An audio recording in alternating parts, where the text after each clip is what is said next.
So everything we've shown to this point had no lone pairs on the central atom. But there are a lot of molecules that do have lone pairs. They could have 1 or 2 or 3 lone pairs, whatever. So that does affect the geometry.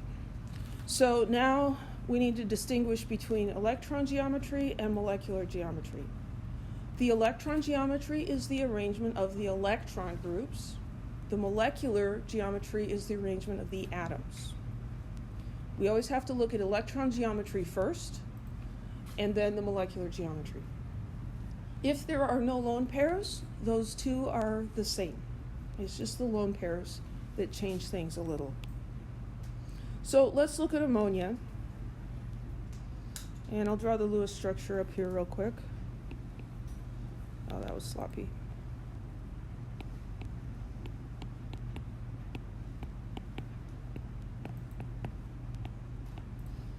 Okay, there's the Lewis structure for ammonia. We look at the central atom and we count 4 groups. The bonds are each a group, 1, 2, 3, and the lone pair is a group. 4 groups, tetrahedral. The shape is tetrahedral based on the electron groups, and so we call that the electron geometry. The geometry of the electron groups is tetrahedral. And so we can make this shape, which would look a lot like this, right? That's the electron geometry. But this is a lone pair. And so the molecular geometry, we're looking at just where are the atoms. Because that lone pair is 2 electrons. And if we're on a scale where we could actually see the atoms, those are still going to be so tiny we wouldn't be able to see them, right? So I think of this lone pair as an invisible balloon. So I imagine, okay, I have 4 electron groups. What would 4 balloons do? They would make a tetrahedron. And then to look at the shape of the molecule, I'm going to say, well, I have 1 lone pair, so I have 1 invisible balloon. It's not popped and gone away because that would cause the other ones to shift around, but it's just invisible. It disappears. It's there, but we can't see it. It's invisible, right? Like the Invisible Man or, all those other mythical creatures. So we have this shape. This makes a triangle at the base with the hydrogens, but it's not flat. It sticks up in the middle. That makes it a pyramid. So this is a trigonal pyramid. The molecular geometry, the geometry of the atoms, the shape of the molecule, is trigonal pyramid.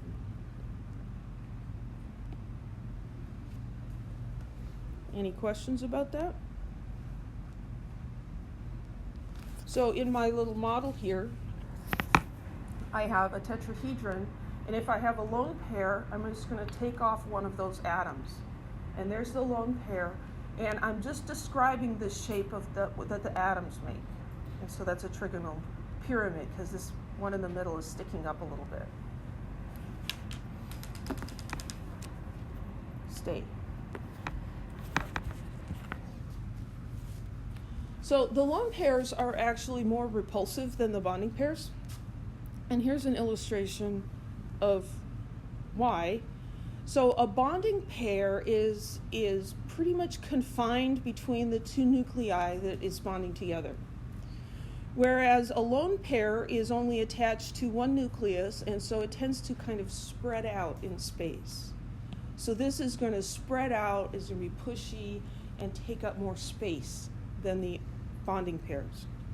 So here we have an ideal tetrahedral geometry. Those even look like balloons, right? 109.5 degrees for everything. But the lone pair up here is kind of pushy. So you can imagine, well, this lone pair is big and bulky, and it's going to take up more space. So it's going to push these other ones a little bit closer together. For ammonia, that angle is 107. I wouldn't expect you to remember that, but I would expect you to be able to tell me it's less than 109.5 because the lone pair is pushing the other things a little bit together. And then what's this angle? More than 109.5. We could figure out exactly what it is, but personally, I don't care. So we'll just say, it's bigger. Any questions? When you're drawing the molecular geometry using the wedges Mm-hmm. and stuff, do you draw the lone pairs in that too? Sometimes. Okay. Yeah, so when I'm drawing the molecular geometry, it kind of depends on the type of exercise or the point of it, whether I would draw the lone pairs or not. It kind of depends. So let's look at water. Need the Lewis structure for water. Oops. Water, not hydrogen peroxide.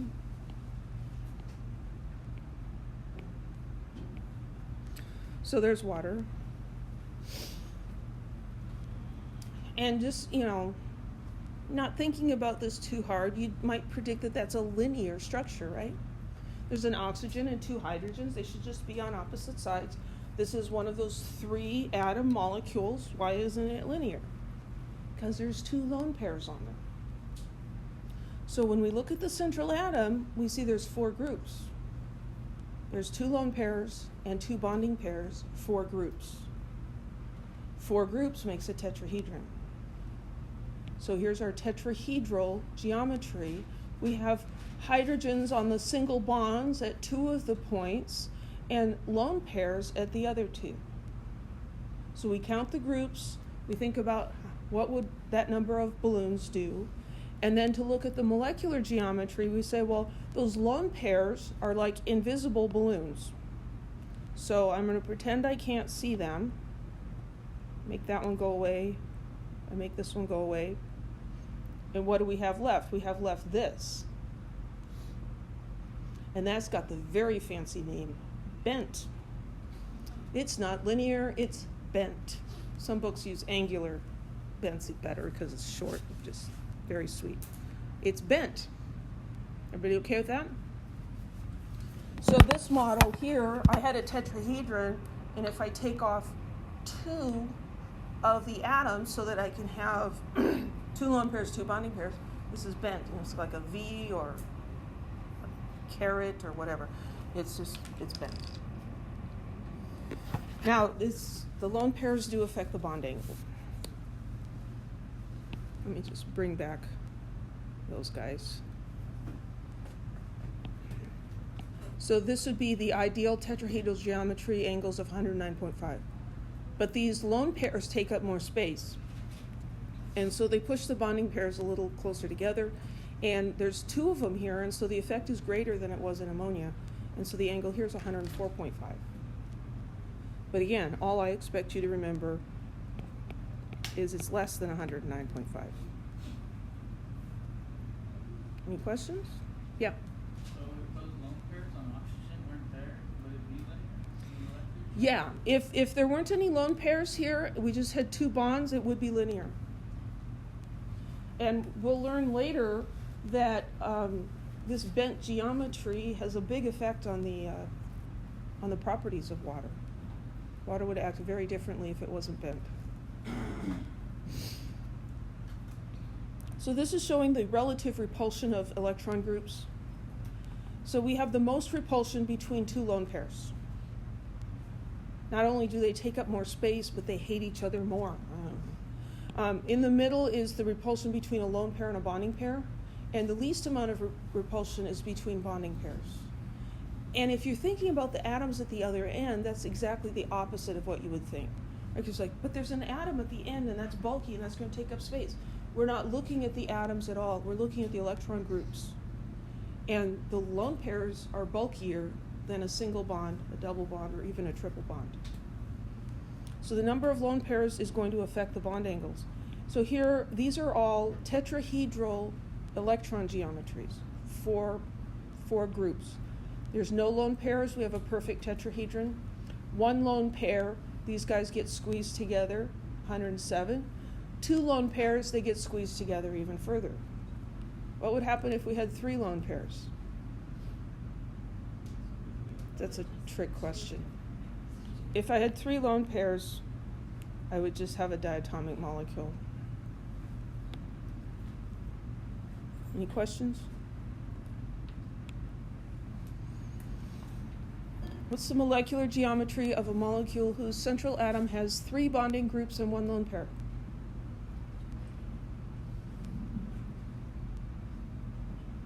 Well, how many groups total is that? 4 groups.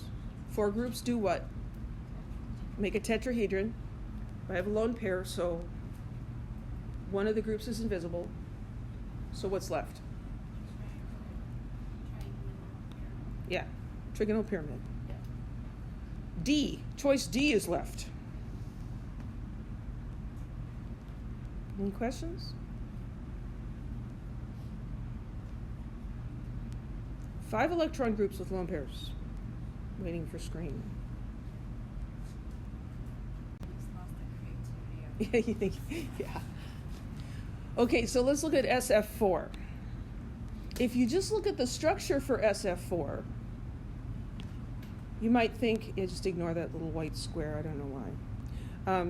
If you say, well, sulfur and 4 fluorines, you might predict that that has a tetrahedral shape, right? It's got four things bonded to it. But when we look at the electrons, when we look at the Lewis structure, that's what I was trying to say. When we look at the Lewis structures,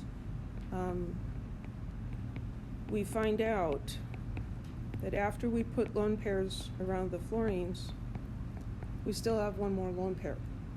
And so that's going to go on the sulfur. Sulfur can expand its octet. So when we look at this, we have 5 groups. 1, 2, 3, 4, 5. 5 groups makes a trigonal bipyramid, right? In the trigonal bipyramid, the positions are not the same, and so then we have to choose where does the lone pair go. Alright, so balloons.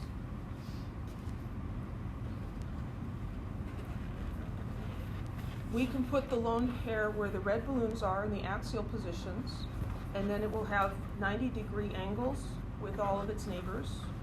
Or we can put it in one of the equatorial positions where it's going to have 120-degree angles with 2 of these guys and 90 with the others. That's more space. And so because there's more space there, that's where the lone pair is going to go. So we don't put the lone pair in the the axial position, we put it in the equatorial position. Okay? And then, so the electron geometry is bipyramid, trigonal bipyramid, and then when we erase this, when we make it invisible, we end up with this, and that doesn't look much like a seesaw, but I'll show you how it is. So here's my trigonal bipyramid, and if I take off one of those, you get a seesaw. Right? Seesaw. Teeter-totter, bread and water. Wash your face and dirty water. Teeter-totter. Seesaw. Okay?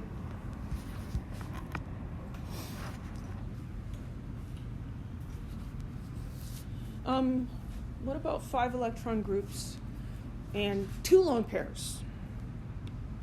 So here we have bromine tetrafluoride.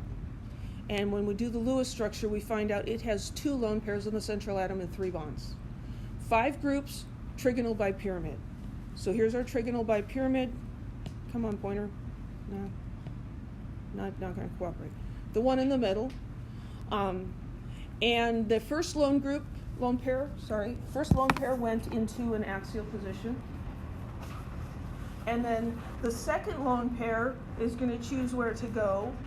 And it's going to be able to be the farthest away from this other lone pair and the rest of them by going into the other equatorial position.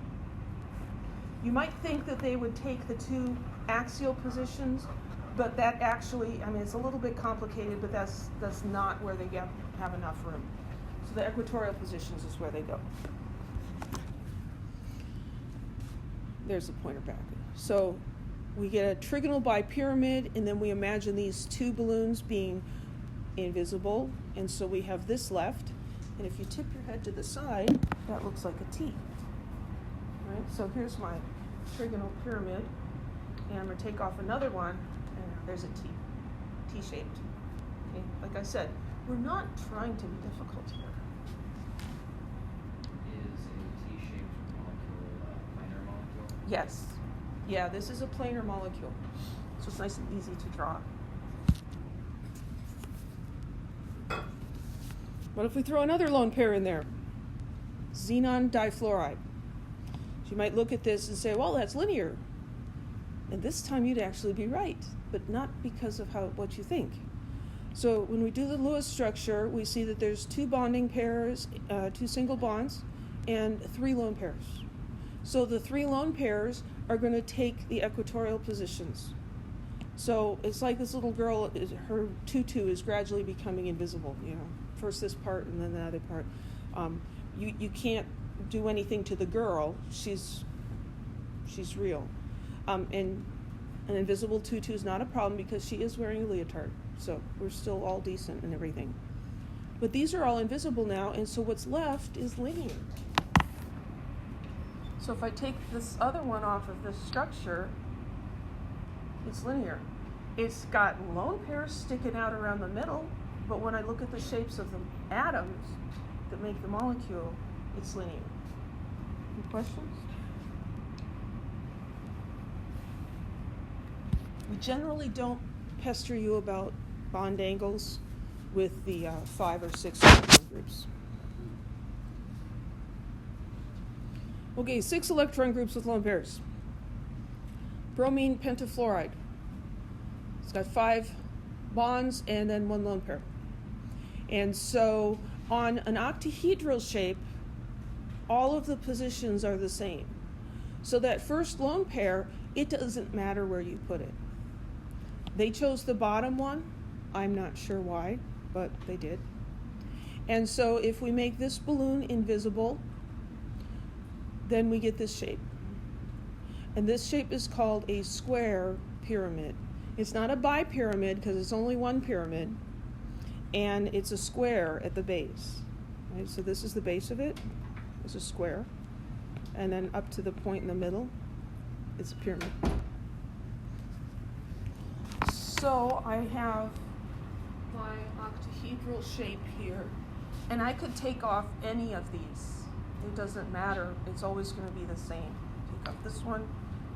So it's a square pyramid. The bottom is a square going up to a point. Right?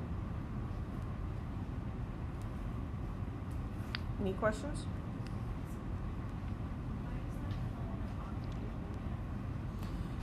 It's octahedral with the lone pair. Are you bothered by the 6 groups in octahedral? And octahedral should be 8? Yes. Because there's 8 sides. Okay. Yeah. Thank you. Yeah. That bothers me too. Every once in a while I have to pause. Well, oh, okay. It's 8 sides. If we have 2 lone pairs, 4 single bonds. So here we have xenon tetrafluoride. This has 4 bonds and 2 lone pairs. So 6 groups makes an octahedral shape. And then when we put the lone pairs in here, the first lone pair doesn't matter where you put it. But the second lone pair will be on the opposite side. Where'd he go? There it is. So lone pair, and for the other lone pair to be as far away as possible, it's going to be on this side. Because all the angles with the other groups are going to be 90 anyway. So we can maximize the difference between the lone pairs. So you make those 2 invisible, and you end up with square planar. And this is how everybody likes to draw things with 4 bonds. Because it's easy, it's in a plane. So, here we've got this one, and it goes out here, here.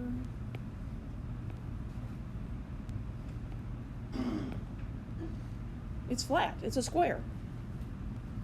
But things like methane don't do that because there aren't lone pairs. It's the lone pairs that cause this to be flat. If it's just the 4 single bonds, it'll be tetrahedral because that gives it more space. Any questions? So here is a table in your textbook with all the information that we've just talked about. And that could be a bit frightening. I'm not going to give you this table on an exam. But all the stuff on this table, you can fairly easily reason out by visualizing balloons. What would the balloons do? You go for how many electron groups are there? How would that many balloons arrange themselves? And then, do I have lone pairs? Okay, I'm going to start making balloons invisible. Describe what's left. Okay? It's not that hard. You might want to get some balloons and try tying them together, or a model kit, or you can actually do this with like gumdrops and toothpicks, or marshmallows and toothpicks, you know, and then you get to eat it afterwards. So choose something you like. Another conceptual question. Imagine that a molecule with 6 electron groups is confined to 2 dimensions and therefore has a hexagonal planar electron geometry. This is a mythical molecule. Nothing does this, but we just say if, right? If 2 of the 6 groups are lone pairs, where would they be located? So we have the choice of 1 and 2, 1 and 3, or 1 and 4. So we're going to have a lone pair at 1, and then where should we put the other lone pair? We should put it on the opposite side, so they can be as far away as they can.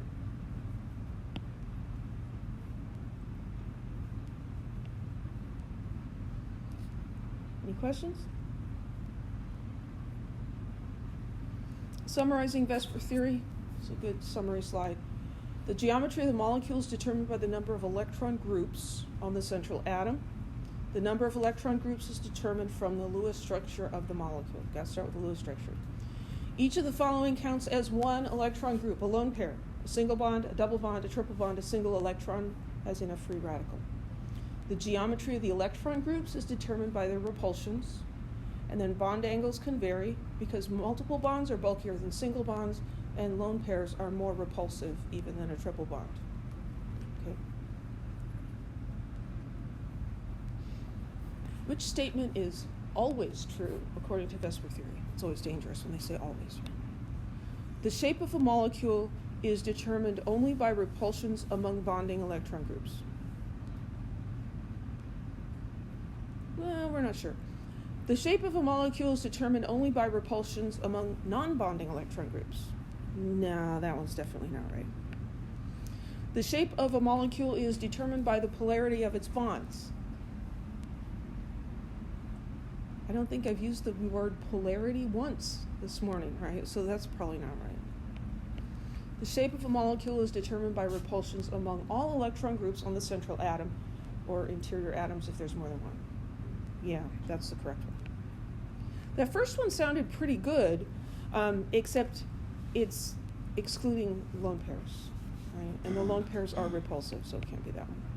Any questions? You didn't talk about free radicals. We did not talk about free radicals, and in this class, we won't do molecular shapes of free radicals. We talked about them as exceptions to the octet rule because they exist. You need to know that they exist, and we're done with them. Yeah. So does this apply to chain molecules as well? Yes, it does.